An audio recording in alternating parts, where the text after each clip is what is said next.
तो welcome guys in another video. Last class में हमने valuation of rent free furnished accommodation के बारे में डिस्कस किया था। उसी क्लास को कंटिन्यू करते हुए ये क्लास रहने वाली है ना। तो आप पिछला वीडियो जरूर देखें जिसमें मैंने समझाया था कि अगर कंपनी फर्निश्ड एकोमोडेशन देती है तो उसका वैल्यूएशन किस तरह से होगा। फिर भी मैं इस क्लास में आपको मोटा मोटी समझा देता हूँ कि अगर कंपनी एकोमोडेशन के साथ फर्नीचर भी प्रोवाइड कर रही है तो हमें क्या करना है। सिंपली यहाँ पे एकोमोडेशन की वैल्यू निकालना है, वैल्यू ऑफ एकोमोडेशन। अच्छा, वैल्यू ऑफ एकोमोडेशन कैसे निकालेंगे हम। वैल्यू ऑफ एकोमोडेशन को हमने जो रूल देखा था 15% ऑफ सैलरी, 10% ऑफ सैलरी या फिर 7.5% ऑफ सैलरी अगर हाउस एम्प्लॉयर का खुद का होगा तो, नहीं तो 15% ऑफ सैलरी और rent paid which ever is lower अगर हाउस एम्प्लॉयर का खुद का नहीं है तो। उस तरह से एकोमोडेशन की वैल्यू निकालेंगे, उसमें जोड़ देंगे फर्नीचर की वैल्यू। अब फर्नीचर की वैल्यू कैसे जोड़ना है, तो सिंपली यहाँ पे दो पार्ट बनाए। फर्नीचर किसका है वो देखेंगे पहले। फर्नीचर एम्प्लॉयर का है क्या, अगर फर्नीचर एम्प्लॉयर का है तो 10% of original cost of furniture ले लेंगे। ओरिजिनल कॉस्ट क्वेश्चन में दिया जाएगा। और फर्नीचर अगर कंपनी ने हायर किया है, हायर किया मतलब खुद कंपनी ने रेंट पे लिया है फर्नीचर, तो जितना भी रेंट पेड कर रही है कंपनी वो उसकी वैल्यू हम एकोमोडेशन की वैल्यू में जोड़ देंगे और आपका यहाँ पे वैल्यू ऑफ फर्नीचर निकल जाएगा। राइट।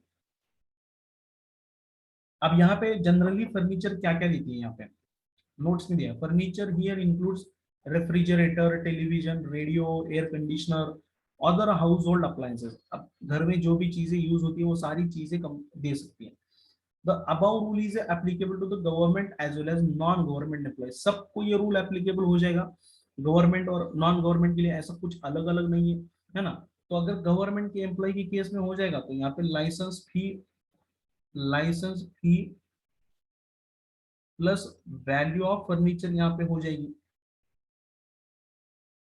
है ना। गवर्नमेंट के एम्प्लॉय को देखा था हमने, रेगुलर वाले एम्प्लॉय को लाइसेंस फी होती है, उनकी वैल्यू ऑफ एकोमोडेशन क्या होती है।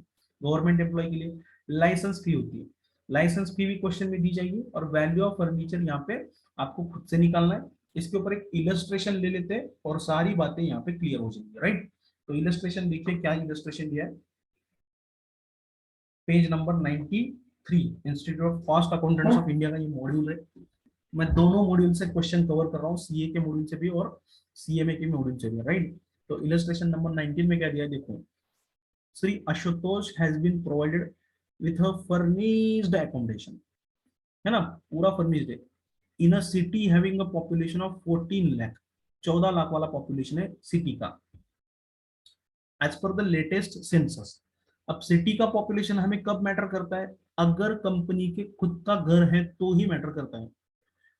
कंफ्यूज करने के लिए आपको पॉपुलेशन दे सकते हैं और बोल सकते हैं कि भाई कंपनी का खुद का फ्लैट नहीं है। अगर कंपनी का खुद का फ्लैट नहीं है तो हमें सिटी का पॉपुलेशन कोई मैटर नहीं करता, क्योंकि अगर कंपनी का खुद का फ्लैट नहीं है, खुद का घर नहीं है, तो वहां पे तो एक ही रूल एप्लीकेबल होने वाला है। कौन सा रूल एप्लीकेबल होने वाला है, देखिए ये वाला बॉक्स, ये वाला कॉलम एप्लीकेबल हो जाएगा, है ना।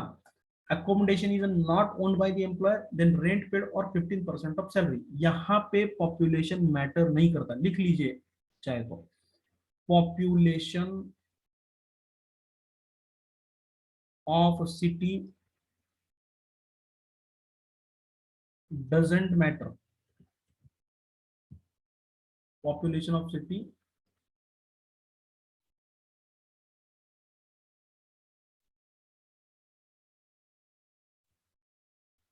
डजेंट मैटर, क्योंकि पॉपुलेशन हमें देखना ही नहीं है अगर एम्प्लॉयर का खुद का घर नहीं है तो। पॉपुलेशन की बात कब आएगी, जब कंपनी का खुद का घर होगा तो ही 15%, 10% या 7.5% लिया जाएगा।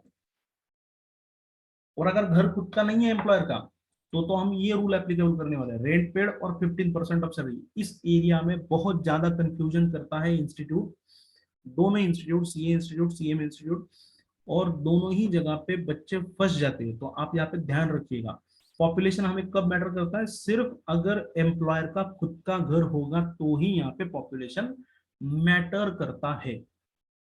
आई होप आपके समझ में आ गया होगा। राइट। तो आगे क्वेश्चन को कंटिन्यू कर लेते हैं। राइट। तो बोला है Shri Ashutosh has been provided with a furnished accommodation in a city having a population 14 lakh as per the latest census, census का मतलब होता है जनगणना, राइट। तो municipal value of the house own by the employer is 80,000, municipal value of the house 80,000, whereas the fair rent of the house is 1 lakh, is a salary details are as under. अब ये municipal value और fair rent कुछ काम की चीजें हैं क्या? कुछ काम की चीजें नहीं है, बस कंफ्यूज करने के लिए दिया है आपको, आप लोगों को।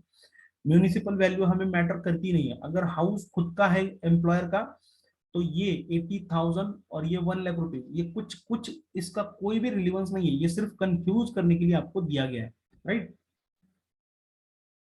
क्योंकि म्यूनिसिपल वैल्यू और ये जो फेयर रेंट है ये हाउस प्रॉपर्टी में रिलेवेंट है हम लोगों के लिए, है ना। जब हाउस से कोई इनकम आती है तो ही यहाँ पे इंपॉर्टेंट बन जाता है। देखिए सैलरी क्या क्या है इसको, बेसिक सैलरी मिल रही है आशुतोष को 25,000 rupees per month, allowances for increase cost of living 5,000 rupees per month, children education allowance 3,000 per month, he has one son and 3 married daughters, कोई प्रॉब्लम नहीं है, 3,000 रुपए के हिसाब से उसको मिल रहा है। फर्नीचर क्या क्या दिया है कंपनी ने, देखिए टीवी दे दिया है, हायर्ड बाय द एम्प्लॉयर। अब देखिए यहाँ पे अलग अलग दोनों, या मतलब दोनों भी कंसेप्ट क्लियर हो जाएंगे। जो जो फर्नीचर कंपनी ने हायर करके लिया है, हायर का मतलब क्या होता है, रेंट पे लिया, कंपनी ने क्या किया, रेंट पे लिया फर्नीचर, और ये खुद का फर्नीचर है एम्प्लॉयर का, मतलब कंपनी के कंपनी का खुद का वो फर्नीचर है। टीवी कंपनी ने हायर किया है 2,000 रुपीज पर एनम के हिसाब से, मतलब कंपनी रेंट दे रही है टीवी का 2,000 रुपीज पर एनम, अच्छी बात है। रेफ्रिजरेटर कंपनी का खुद का है जिसकी ओरिजिनल कॉस्ट 10,000 है। वॉशिंग मशीन भी कंपनी का खुद का है, यहाँ पे 5,000 रुपीज। और अदर फर्नीचर में एक फर्नीचर ऐसा है जो कि यहाँ पे हायर किया है कंपनी ने, और बाकी का फर्नीचर कंपनी का खुद का है ना, दोनों भी है यहाँ पे। तो यहाँ पे हमें क्या बोला है, calculate the gross taxable salary of Shri Ashutosh for the assessment year 2020-23। तो चलिए बिना देर करते हुए ये क्वेश्चन सॉल्व कर लेते हैं, राइट। तो यहाँ पे मैं कंप्यूटेशन के इसमें चला जाऊंगा, तो कंप्यूटेशन करना है हमें इसका।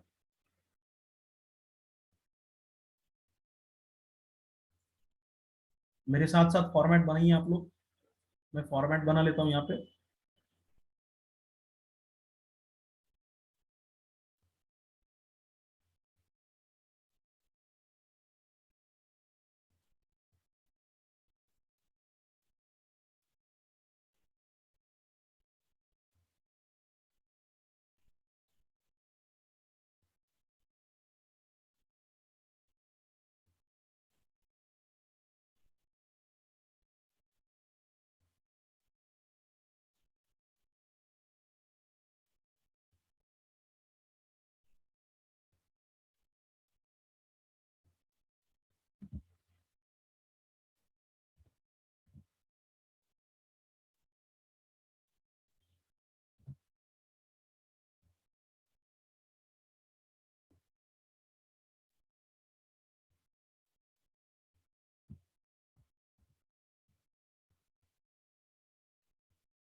चलो आई होप आपने भी फॉर्मेट यहाँ पे ड्रॉ किया होगा, तो मेरा फॉर्मेट यहाँ पे ड्रॉ हो गया।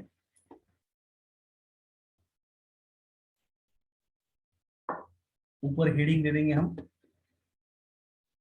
Computation of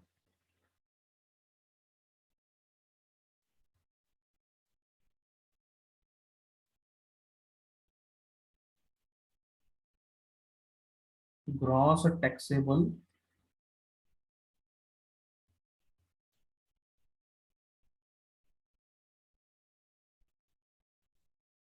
salary of mister, mister या श्री जो भी होगा,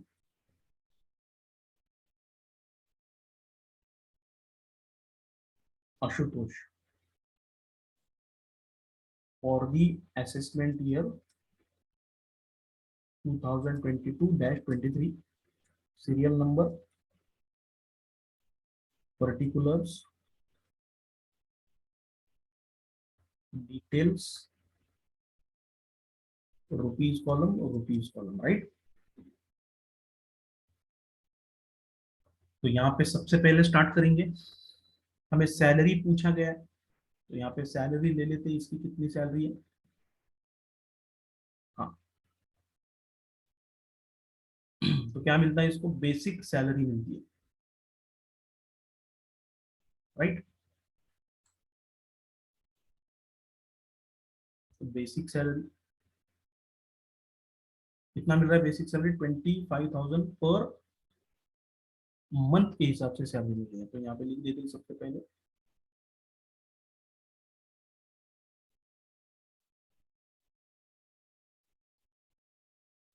ये 25,000 मल्टीप्लाई बाय 12, कितना हो जाएगा, 25,000 मल्टीप्लाई बाय 12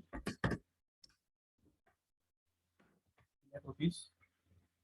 इसे मैं आउटर कॉलम लिख देता हूँ। सेकंड नंबर उसको क्या मिल रहा है, allowances for increase cost of living. अब ये ऐसे नए अलाउंस दिखे तो फुल्ली टैक्सेबल कर देना उसको, अलाउंसेस फॉर, चलो शॉर्टकट में लिख देते हैं, अलाउंसेस 5,000 रुपीज मल्टीप्लाई बाय 12, तो ये हो गया 60,000 पर एनम के हिसाब से। थर्ड मिल रहा है चिल्ड्रन,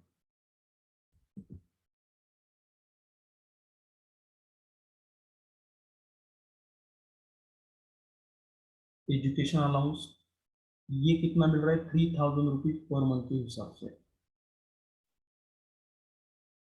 ये कितना हो गया,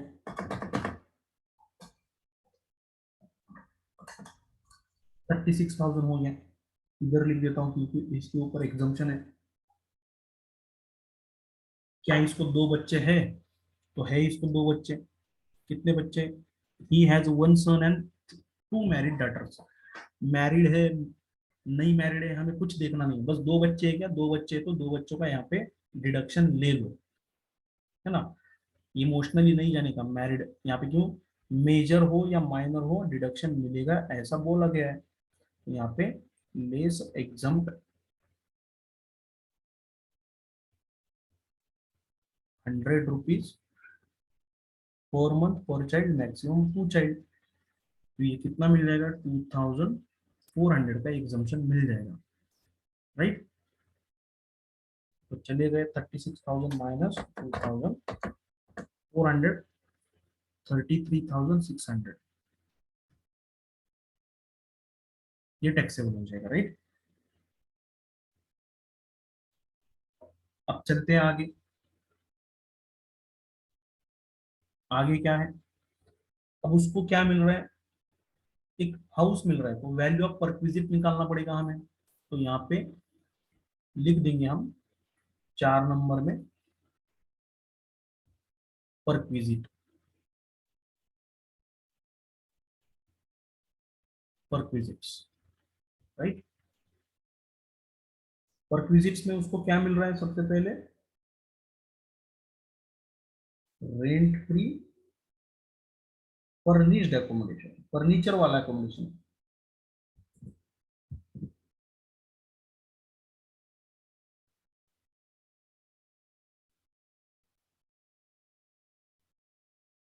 इसके लिए हम क्या निकालेंगे, वर्किंग निकालेंगे, राइट। वर्किंग करते हैं यहाँ पे,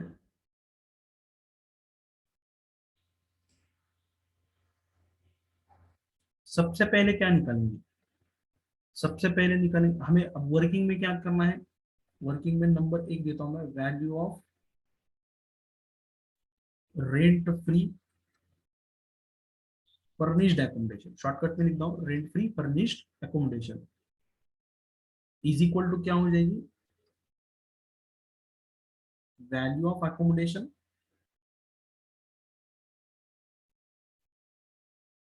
plus value of furniture, right. Value of accommodation plus value of furniture निकालना। अब वैल्यू ऑफ एकोमोडेशन कैसे निकालना है, वो तो डिपेंड करता है। तो सबसे पहले क्या कैलकुलेशन करेंगे अपन, तो वैल्यू ऑफ एकोमोडेशन निकाला जाएगा।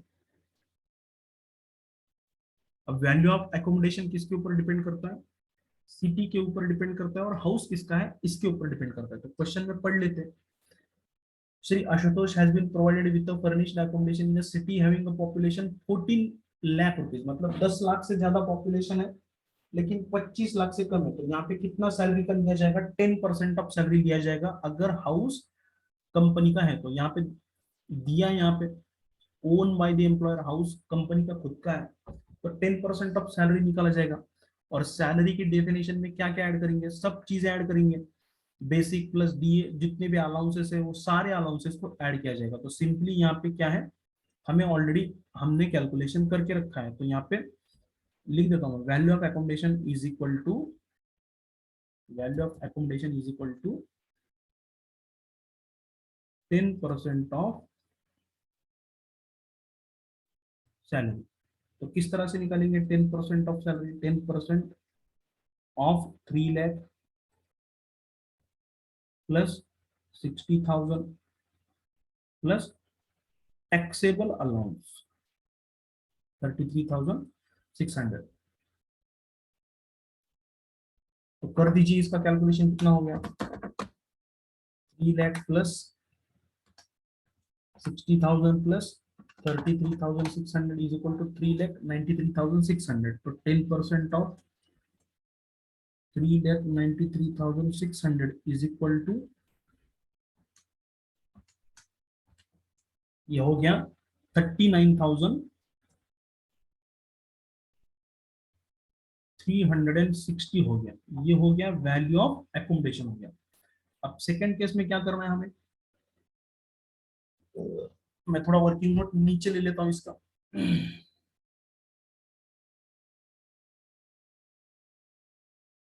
वैल्यू ऑफ फर्नीचर निकालना है हमें, राइट। अब वैल्यू ऑफ फर्नीचर में हमने रूल क्या देखा था, अगर फर्नीचर खुद का है कंपनी का तो 10% ऑफ ओरिजिनल कॉस्ट लिया जाएगा, और अगर फर्नीचर कंपनी ने रेंट पे लिया है तो एक्चुअल रेंट की वैल्यू निकाल लेंगे हम यहाँ पे। तो यहाँ पे देखते हैं क्या क्या फर्नीचर कंपनी का खुद का है और क्या क्या हायर किया है कंपनी ने। तो नंबर एक टीवी है, तो टीवी कंपनी ने हायर किया है या फिर कंपनी का खुद का हायर किया है, तो एक्चुअल हायर चार्जेस कितने हैं, 2000 पर एनम। तो टीवी का वैल्यू निकाल लेंगे हम यहाँ पे। नंबर एक television is equal to 2000 rupees. Second number, company ने क्या दिया, रेफ्रिजरेटर दिया, लेकिन वो कंपनी का खुद का है तो 10% ऑफ ओरिजिनल कॉस्ट ले लेंगे। तो रेफ्रिजरेटर इज इक्वल टू, यहाँ पे ब्रैकेट में लिख देता हूँ, 10% ऑफ 10,000, ये हो गया 1000 रुपीज। नंबर थर्ड, कंपनी ने क्या किया है, वॉशिंग मशीन भी दे दिया है और कंपनी की खुद की है वॉशिंग मशीन। तो यहाँ पे washing machine, washing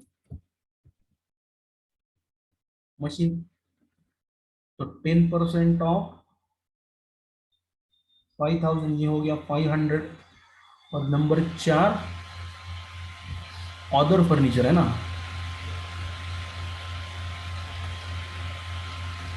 other furniture में एक अदर फर्नीचर रेंट पे लिया है और बाकी का फर्नीचर यहाँ पे कंपनी का खुद का है। तो जो जो रेंट पे लिया है उसका रेंट का चार्जेस ले लेंगे, 1000 रुपीज पर मंथ है।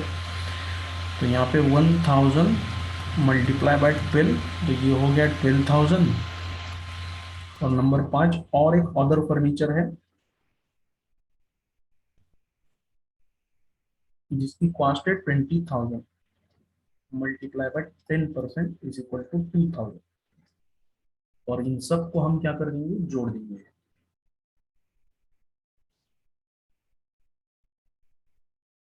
तो ये हो गया 2 + 1 is equal to 3, 3,500, 3,500 plus 12,000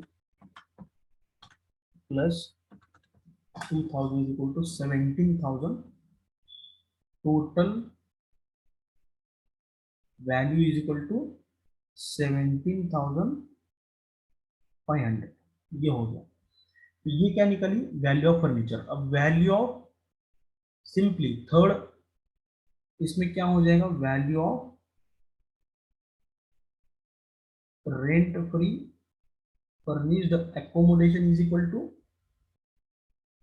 value of accommodation कितनी निकली अपनी, चलो ये तो ऊपर लिख देता हूँ, वैल्यू ऑफ एकोमोडेशन कितनी निकली 39,360 प्लस वैल्यू ऑफ फर्नीचर कितनी निकली 17,500, तो 17,500 इज इक्वल टू कितना हो गया ये 39,360, ये 56,860, सो 56,860 ये हमारी वैल्यू यहाँ पे बन गई। चलो आंसर क्रॉस चेक करते हैं हमारा बराबर है क्या,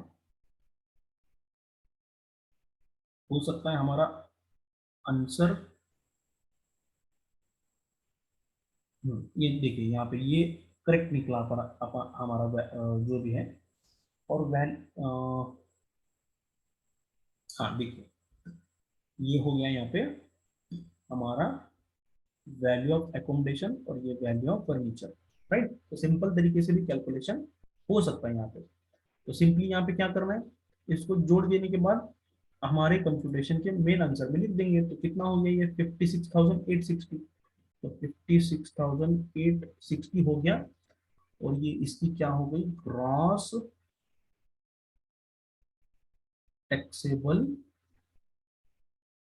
सैलरी बन गई। इसका पूरा सम कर दीजिए,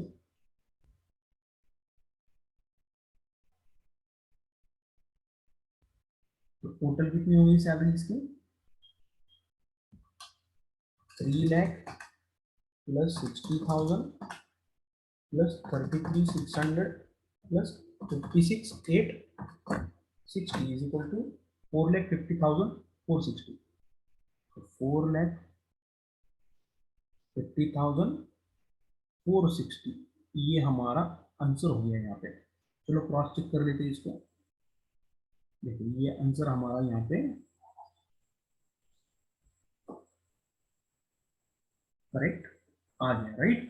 तो इस तरह से हमें क्या करना है, ये याद रखना है कि 10% इतना लंबा टेबल प्रिपेयर करने की जरूरत नहीं है, नॉट रिक्वायर्ड। प्रेजेंटेशन आप कैसे करते हैं ये मैटर नहीं करता है, लेकिन जो भी करेंगे वो समझ में आना चाहिए आपके भी और सामने वाले के एग्जामिनर के भी समझ में आना चाहिए, क्योंकि एग्जाम में ज्यादा टाइम नहीं होता है। तो इतने टेबल विबल बनाते बैठेंगे तो आप पूरा पेपर अटेंड नहीं कर पाएंगे। तो सिंपली इस तरह से भी वर्किंग किया आप लोगों ने तो भी ये क्या हो जाएगा, आपको मिल जाएगा, जितने भी मार्क्स है इसके पूरे के पूरे मार्क्स मिल जाएंगे। तो फटाफट से स्क्रीनशॉट निकाल लो इसका, निकाल लो स्क्रीनशॉट इसका।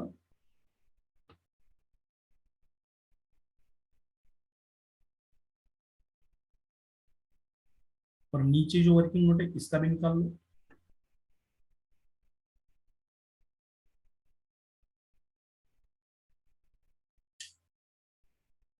तो क्वेश्चन को रिवाइज कीजिए, राइट। तो मिलते हैं अगले नेक्स्ट वीडियो में, जिसमें हम अगली परक्विजिट को स्टडी करेंगे। आई होप आपको समझ में आ रहा होगा। जिन लोगों को भी समझ में आ रहा है वो हमारे चैनल को सब्सक्राइब करें, लाइक करें, और कृपया करके इसको शेयर करें। और भी बच्चे जो भी पढ़ते हैं CA में, या फिर बीकॉम वाले बच्चे हैं जो भी पढ़ते हैं, उनको काफी अच्छी तरह से मैं समझाने की कोशिश कर रहा हूँ, और भी ज्यादा इंप्रूवमेंट करूंगा अगर इसमें आपको समझ में नहीं आ रहा है तो, राइट। तो आज के लिए यहाँ पे रुकते हैं अपन। Thank you.